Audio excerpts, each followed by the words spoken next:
one of the things that we want to do through this institute is we try to think about helping pastors who are going to help their congregations think about connecting faith and work, is we want to connect pastors in training to voices which have experience in faith and work.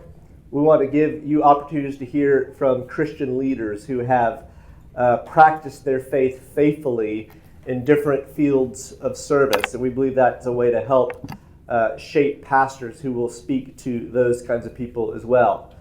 And when we thought about who we wanted to be one of the first voices to speak on this topic, I got to decide. And so I got to invite one of my favorite people, Admiral Scott Redd. Admiral Redd retired after 36 years of service in the U.S. Navy as a Vice Admiral.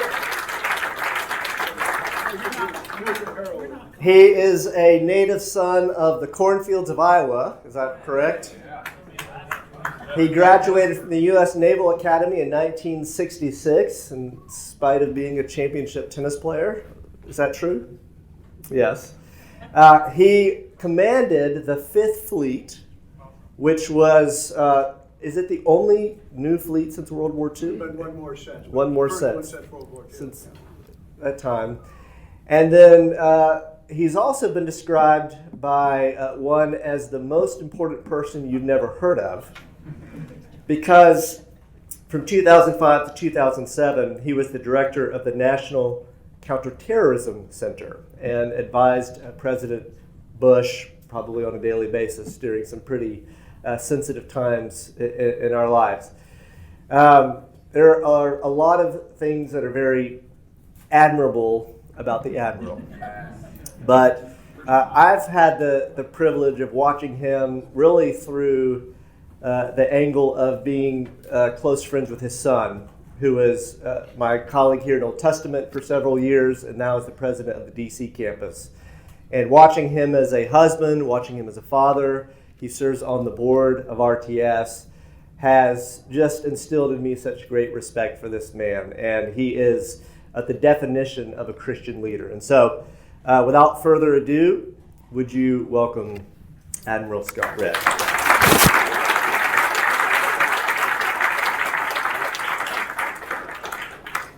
Can you hear me okay? Sir. Never know if you're wired up right, and if you're not, people get excited for some reason. But it's always nice to say it's nice to be here. It's a pleasure to be here. And let me tell you, Don and I came down on Saturday. Richard and Melissa, I came from Washington, D.C.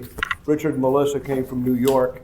And we figured out between the four of us, we had a net 240 plus degrees that we've warmed up since leaving the northern things. I understand there's a football game tonight. Is that right? Yes, all these guys over here from Auburn. You guys are all from Alabama? Is that the way it works? Oh, no? Okay. Maybe I got that wrong. Well, good evening. It really is a privilege to be here. And thank you, Scott. If you haven't figured it out, if your name is Scott, you kind of have a leg up at the seminary here. 2 of our campuses and 1 board member.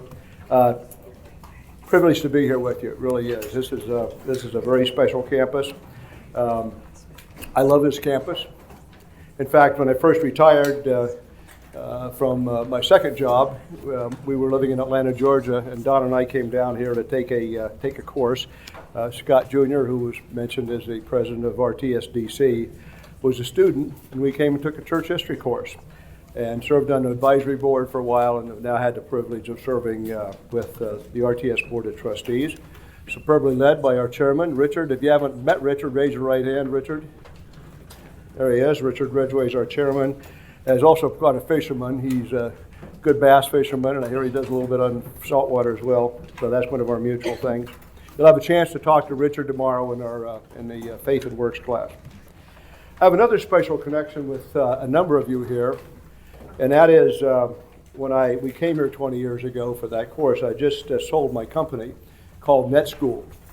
And as you might think, it was an education startup company from Silicon Valley, one of the first comprehensive applications of technology education. We had 170 schools in some 20 states and getting some tremendous results. And a lot's changed in 20 years, but I'm really interested and delighted to see all of the hybrid students here and seeing how that's going. I think that's a real positive thing.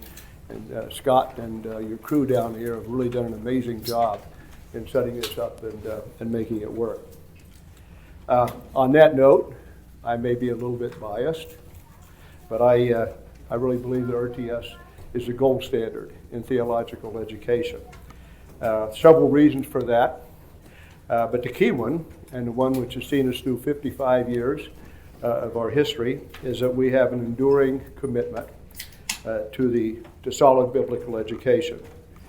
We take biblical truth very, very seriously. Every one of our professors is not only interviewed and passes an interview with our chancellor and with our provost, but also with the board of directors. And they all have to be accepted by us before they teach here.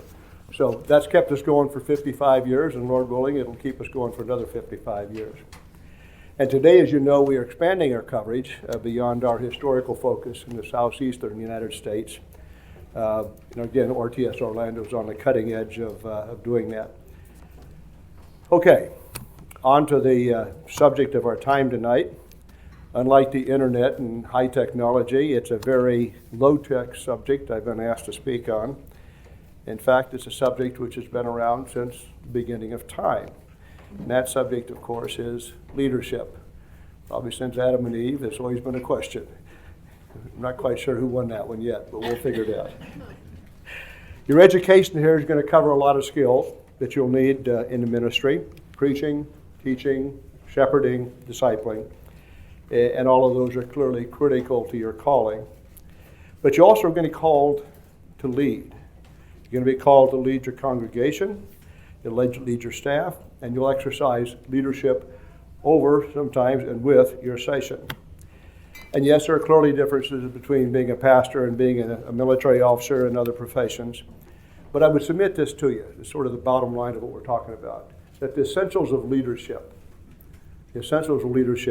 are the same in virtually anything that you do. So what I'm going to do tonight is to share with you a basic model, a model for thinking about leadership. Key words there are model and thinking. And the real purpose is to get each of you to think about it and develop your own sense, your own model, if you will, which fits your own strengths and weaknesses, but are based on Scripture. And I will say that in 6 decades of leadership, I found that models are very useful tools. They're very good as a checklist. You go into you're in leadership, you have an organization, and it's very easy to just let things kind of go along. So having a model for leadership is a great way to say, okay, how are we doing? And a checklist for quantitatively as well as qualitatively, like saying, how are we doing, what's going on? They also provide a great framework, especially when you're facing a new situation. How do I deal with this? Well, how does it fit in my model? That said, the model I'm going to suggest to you has been used not only in churches, but in a wide variety of leadership situations. In my case, including military, private sector, senior levels of government, and in the church. And the reason it's been successful is that, of course, it's based on biblical principle. In this case, 6 of them. That's all well and good. 6 principles. Most of us have trouble remembering the 3 points of a sermon on Sunday morning. And so you have a full stomach and 6 principles, probably not going to work. But in the military, we have a trick. We use an acronym to help you remember them. In this case, the acronym is VECTOR. You all know what vectors are, right? You're all math majors. Well, maybe not all math majors. But anyway, you know what vectors are? They have direction and they have magnitude. Direction and magnitude, vectors. So that's how you remember the 6 principles. And the acronym, it again stands for 6 core leadership principles. V is for vision. E is for excellence. T is for teamwork. O is for organization. What's next? I left out character, didn't I? Vision, excellence, and character. Teamwork, organization, and respect. Vector. Now, the first 3, vision, excellence, and character, are pretty strategic issues. They really kind of guide the whole thing. Teamwork, organization, reflect, and respect are more tactical issues. So let me break that down for you, unpack it for you a little bit. I'll give you some examples. Most of us learn by example. And I'll give you some examples of how they've played out in my life. And at the end, some examples which some of you will be familiar with from your reading of watching or following the national news over the years. You will obviously have different experiences, but I think you'll find that those principles and vectors apply universally. So let's get started. Okay, the V. V in vector stands for vision. Now, if you ask most military officers, and I'm no exception, do you like serving in the Pentagon? The short answer is no. In fact, the most common going away present for somebody who's leaving the Pentagon on duty is a picture which shows the Pentagon in the rearview mirror. So that's how most of it look at it. And I was no exception. It was a place you went, the price you had to pay for the fun job. The fun job's out on the tip of the spear. The reason is that on the tip of the spear, the horizon tends to be clear. The sky is, and you can see the horizon, the sky is clear, and you can tell who the good guys and the bad guys are. In Washington, you just reverse that, and it's kind of the way it goes. So Washington duty was never our favorite thing, but it was a necessary evil, if you will. But there was one place in the Pentagon,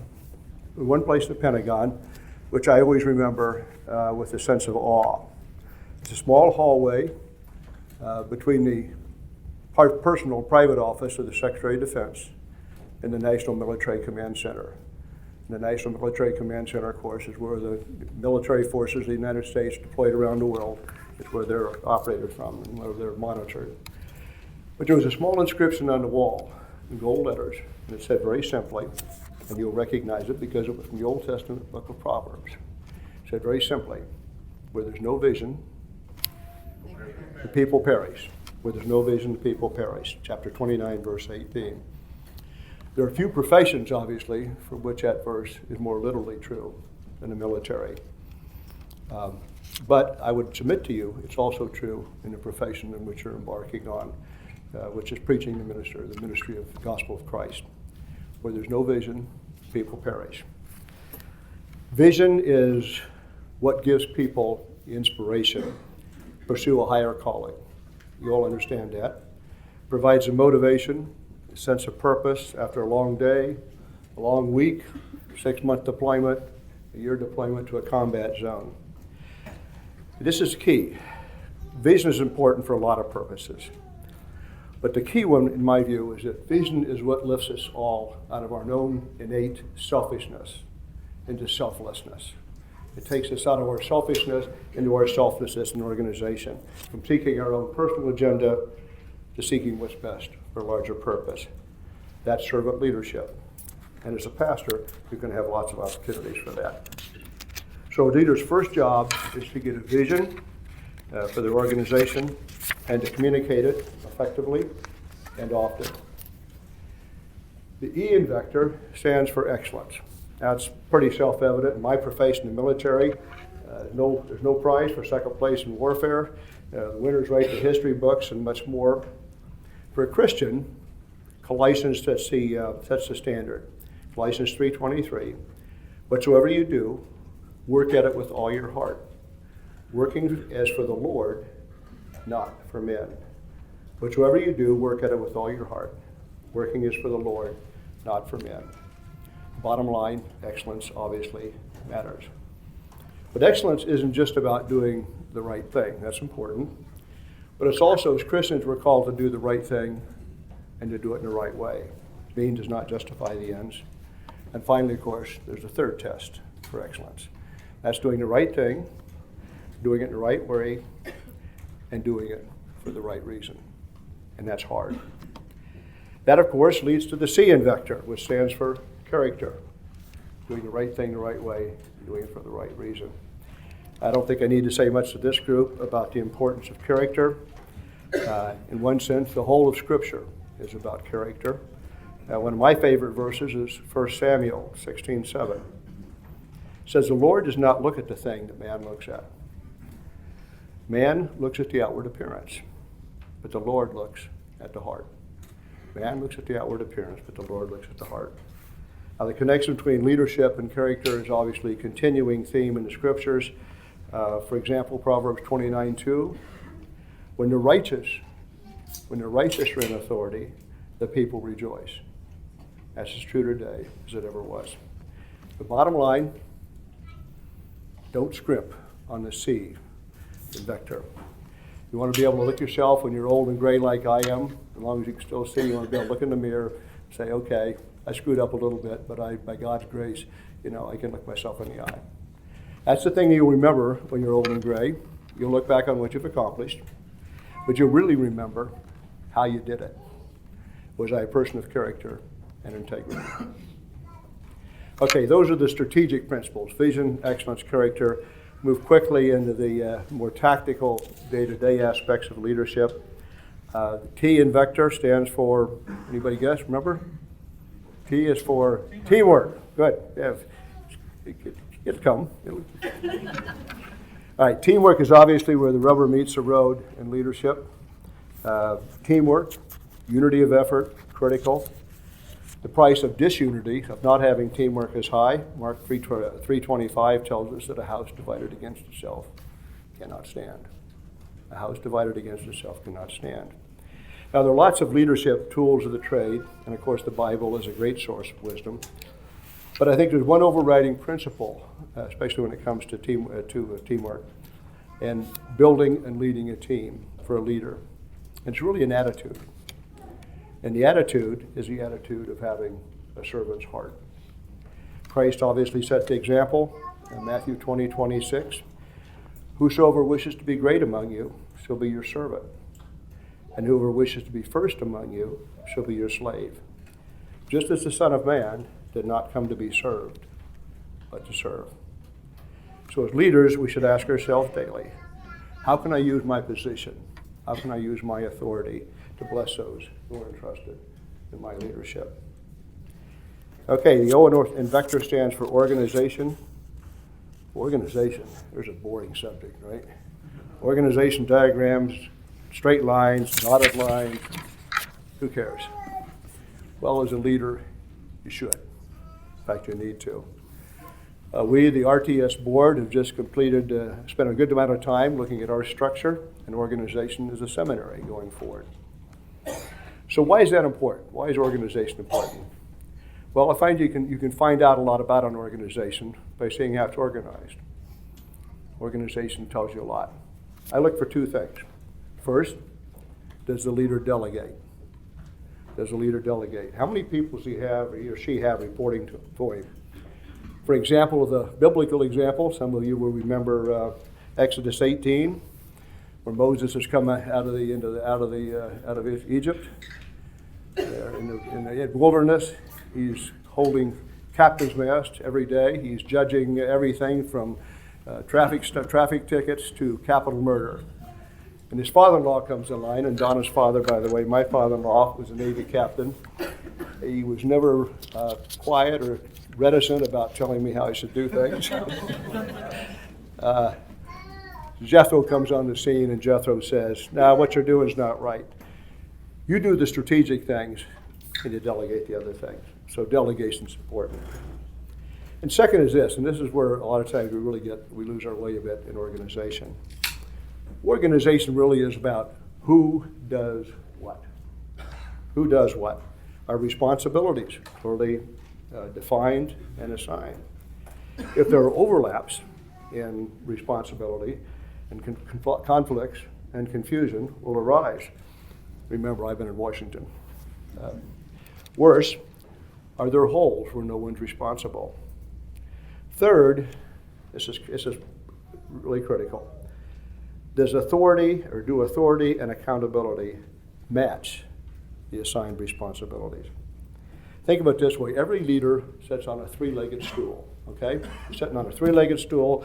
The legs of the stool are responsibility, authority, and accountability. If you don't have all three, you're likely to fail as a leader. Now, inside the Beltway, that's all too common. People are very happy to give you 2 out of 3. They'll give you responsibility for tasks, and they'll hold you accountable. But if you don't have the authority to accomplish the task, you're on a fool's mission. And by the way, that may be one of your biggest challenges as a pastor, is making sure that you have the authority to do what you need to do. Okay, finally, the R in vector is for respect, stands for respect. Obviously, it's fashionable these days. It's becoming more fashionable to tear down institutions, to tear down people and authority. Again, inside the Beltway where I live, it's a blood sport. It's fashionable, it's popular, it can generate a lot of likes on social media, but it's wrong. It's wrong. Respect is the glue.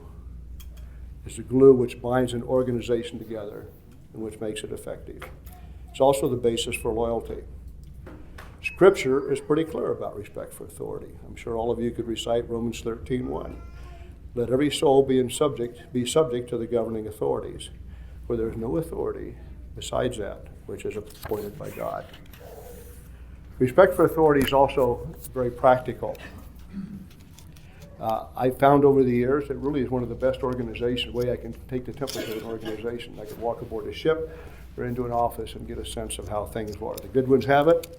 And just to be clear, I'm not just talking about form, about buttering up the boss or currying favor with the CEO. I'm talking about substance. Real, healthy respect for authority. Now that can be tough to do. It's always been tough to do, but particularly today's culture of individuality and cynicism, especially when it's magnified on social media. But a good leader must foster respect. Respect down the organization for subordinates, yes. Across the organization among peers, yes. But especially respect for authority.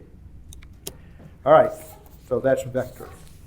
One man's attempt to distill leadership into a few seminal principles with a biblical basis. If you want more information, I think you can still go on the internet. It's been a while since I published, but the Admiral, Scott, Red, and Vector, you probably get a hit. You may have to go a couple of pages back now, I don't know. It's been a while since David was a guy, the CBS reporter, said the most important person you've never heard of.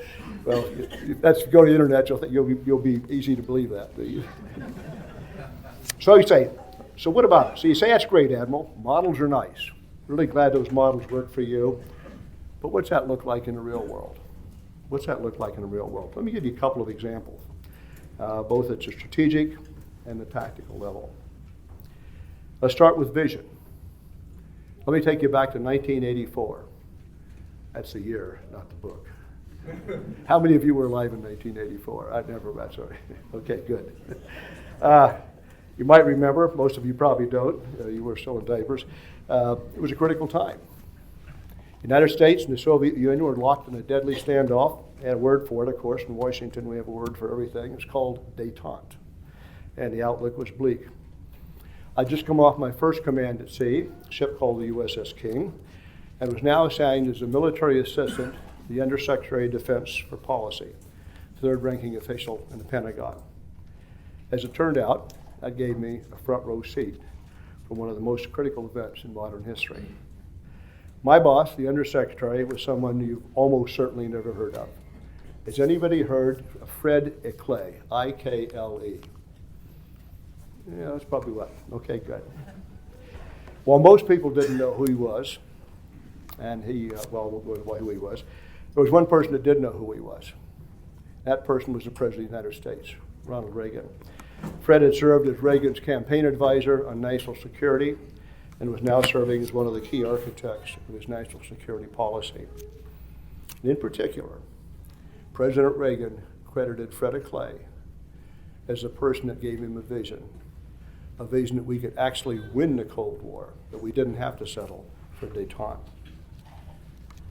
It was also critical in making that a reality. The plan, just for a little bit of historical build-up, first with 3 parts: build up the conventional military, Army, Navy, Air Force. Second part was a plan to defeat the Soviet Union who had invaded Afghanistan. Yes, we've been in Afghanistan for a long time. It was a covert action program. If you've ever seen the movie Charlie Wilson's War, you'll have a sense of what I'm talking about. A few of the heads are shaking there. I can remember sitting in a very special place in Islamabad with Dr. Ikle and an agency representative, which I can't name, and saying, "You guys aren't serious, are you?" They got serious, and the Soviets left Afghanistan.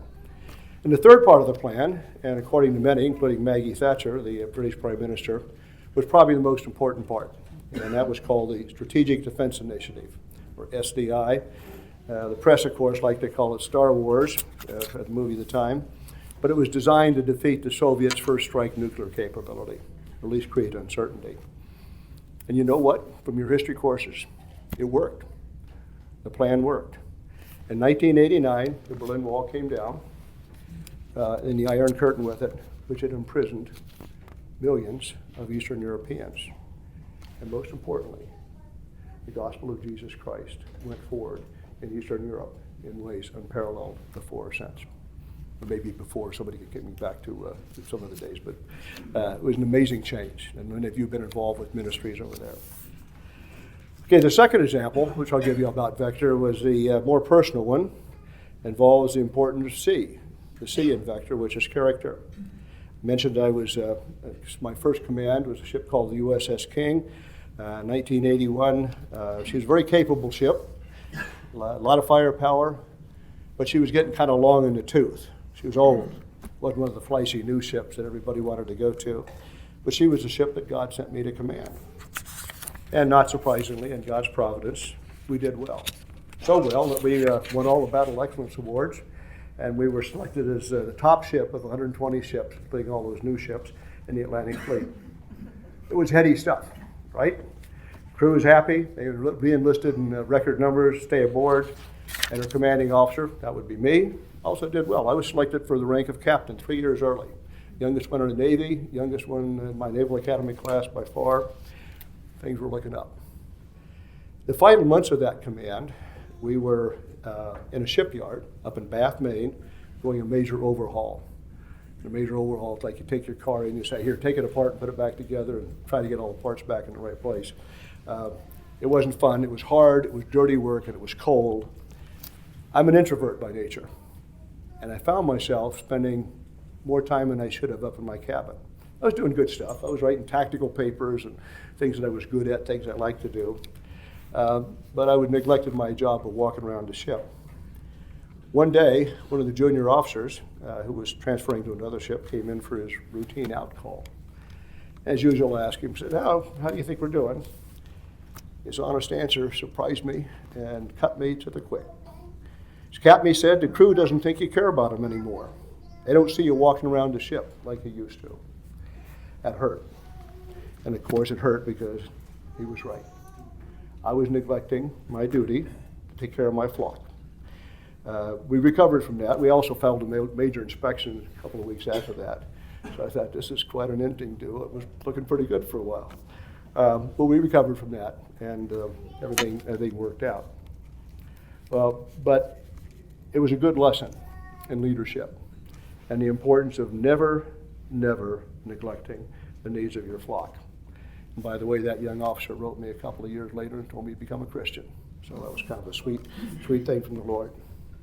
So good leadership is not only doing the right thing, it's not just doing the right thing in the right way, but it's doing the right thing in the right way for the right reason. And that's what character is. That's a measure of your character. The last example I'll leave you with is one that most of you will recognize, remember. It's also affected every one of you here. Let me take you back to 2004, 3 years after 9/11. I'd retired from the military, found myself back in government, several key leadership assignments. The first one was in Baghdad, Iraq. I was the deputy and the chief operating officer of the organization governing the country. Got called back from there. That was cut short. Called back to Washington to serve as executive director of a presidential commission on weapons of mass destruction. You can imagine what that was about, and that lasted a year. My final assignment then, after President's nomination and Senate confirmation, was, as Scott mentioned, as the first director of the new National Counterterrorism Center, or NCTC.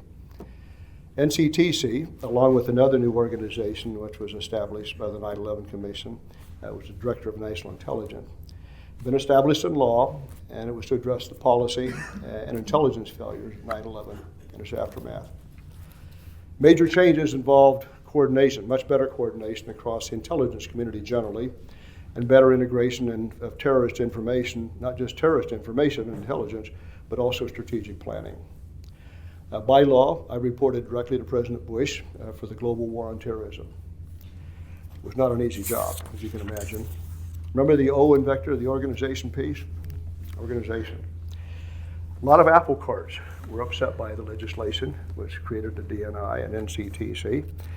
And in particular, one well-known organization, which I won't mention, had lost a lot of authority, did not adapt easily to the new structure. Finally, after several months of strife, the director of that organization was called to the White House, meet with the president, and he left having resigned. The leadership lesson in that one is a sober one, obviously, but it's this. Sometimes, the only way to change an organization is to change the people. It's hard truth, but it's a necessary one. And not surprisingly, that one change resulted in an immediate and substantial improvement in our teamwork. Then the next few months, we produced the country's first war plan, comprehensive war plan, all parts of the government, for the global war on terrorism, signed by the president on the same day that my granddaughter, Mary Red, was born. So I went to the White House, the president signed it, went home, and then went to the NCTC, talked to the kids, great job, and I motored out to see Mary Red, who's named for my mother, born the same day. Just a little sidelight. A few months after that, the plan and the organization were put to a major test as we coordinated a government-wide operation to take down a major terrorist plot. We call that the UK aviation threat, OPOVERT, but it's a plot that, had it been successful, would have killed more than twice as many people as 9/11 did. And by the way, that operation was the reason behind the 3-1-1 rule. You know, when you get on an airplane, 3 ounces, 1 bottle, 1 per person. I'm sorry if you lost something. See me afterwards. I'm sure Richard can take care of it. If you lost some perfume, hair wash, or hair, whatever it was. All right, it was a good cause. I think it's still in effect, although I haven't checked lately. But there was a story behind that, and it was an interesting story of cooperation of things that people you probably might or might not have known. All right, I'll stop there. I think you get the picture. Leadership is important, and while the specifics of your leadership challenges are going to change, obviously, on where you are, and probably somewhat different than national security or the private sector, but I think, yes, I think you'll find that the fundamental principles of leadership are the same in virtually any organization which you find yourself. And having a framework for that leadership, a model, could be one of the most important tools in your kit bag as you go into it. So I would encourage you to take care of your own. And by the way, we had an interesting starting discussion today in our class on faith and vision. Yeah. All of this came about. Let me tell you how Vector came about. Vector came about in graduate school when Don and I were out in Monterey, California. There was a Presbyterian chaplain who taught us, and many at the school out there, the importance of Reformed theology and how to apply it in very practical ways. And that's where Vector came from, and a whole bunch of other things. So you got the tools, use them. That's my message.